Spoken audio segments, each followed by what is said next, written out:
Inaugurée il y a quelques mois dans l'arrondissement de Madjibou, la nouvelle maison culturelle Boutiélé s'inscrit dans une dynamique de démocratisation de l'accès à la culture et au savoir.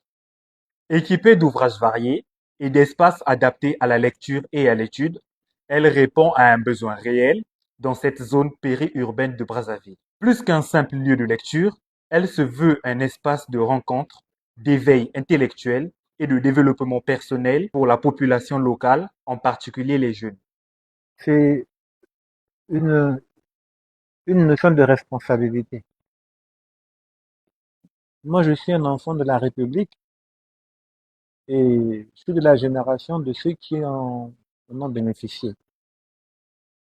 Euh, j'ai, j'ai eu la chance que, étant à l'école primaire, nous ne manquions pas de livres de lecture.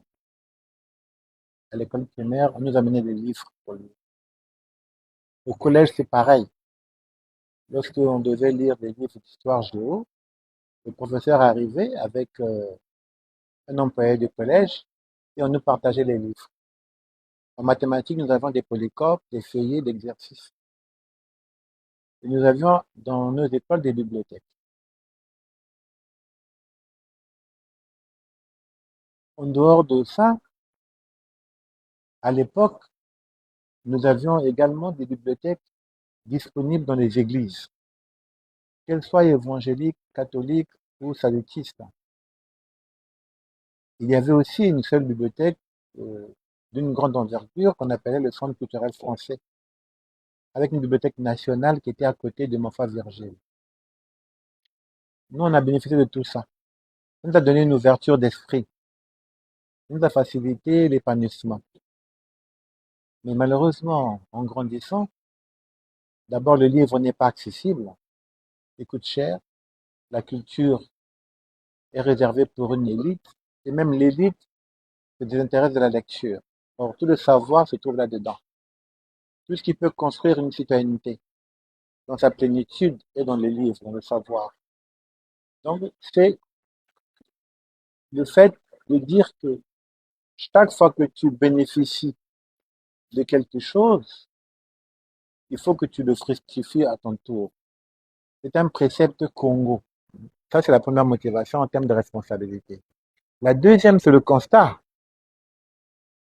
J'ai été choqué que dans l'arrondissement où je vis, les écoles aient des effectifs pléthoriques. Et dans ces écoles, il n'y a pas de livre de lecture, même pas de livre du programme. Il y en a quelques-uns. Les enseignants font des photocopies pour ça. Donc, c'est un besoin réel. Et dans tous les pays au monde, hein, l'État ne peut pas tout faire. Donc, c'est la deuxième chose, c'est la responsabilité sociétale d'un cadre qui dit que je peux faire des choses pour améliorer la situation. Ça, c'est ce qui m'a motivé pour ce projet. L'idée de cette bibliothèque est partie d'un constat simple. Les jeunes de Madjibou manquaient d'un espace de lecture et de savoir. Avec le soutien de quelques partenaires sensibles à la cause éducative, cette bibliothèque a vu le jour. Nous avons élaboré un projet pour valoriser cette culture, trouver des instruments pour transmettre ces valeurs. La meilleure manière, c'est d'avoir une salle où on pouvait mettre des livres, des ouvrages. On a commencé tout petit, hein, il y a une quinzaine d'années.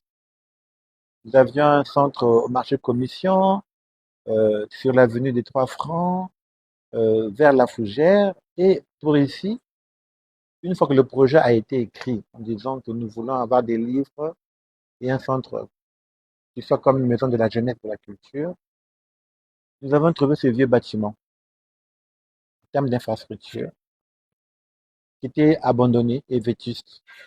Euh, une fois leur accord eu, par une convention de partenariat, donc c'est le premier partenaire à l'Église, ben, nous sommes allés chercher des financements pour la réhabilitation et pour l'équipement. Ça, nous avons utilisé d'abord nos ressources propres, hein. Nous sommes un petit nombre à prendre de notre poche, hein. Mais les cotisations d'une association ne peuvent pas faire tout ça. Et nous sommes partenaires avec cette association. Et eux nous ont fourni, en tout cas, la documentation. Et à travers eux, ce projet qu'ils ont supporté a trouvé quelques financements à 75% auprès des régions, la région Grand Est de France, la Meurthe et la Moselle, hein, c'est des régions de France, l'Est de France, qui ont donné 500 euros, 1000 euros, hein, donc, 300 000, 600 000. On a rassemblé tout ça. Il y a eu d'autres donateurs et on a pris le temps de faire la réhabilitation, hein, mettre le carrelage, la peinture, refaire la toiture, la charpente, l'électricité, les ventilateurs. Donc on a fait ça. Et récemment, la fondation MTN nous a doté d'étagères, de tables, de chaises. Et Pharmaciens sans frontières nous a doté d'ordinateurs. Bon, nous avons d'autres personnes, des individualités qui ont donné des tablettes. Et normalement, bientôt, en décembre, nous recevrons une vingtaine d'ordinateurs. La bibliothèque de Madjibou s'impose comme un véritable levier éducatif et culturel. Pensée pour favoriser l'accès au savoir dans les quartiers périphériques, elle attire de nombreux jeunes et adultes, devenant un espace d'apprentissage, de lecture et de socialisation.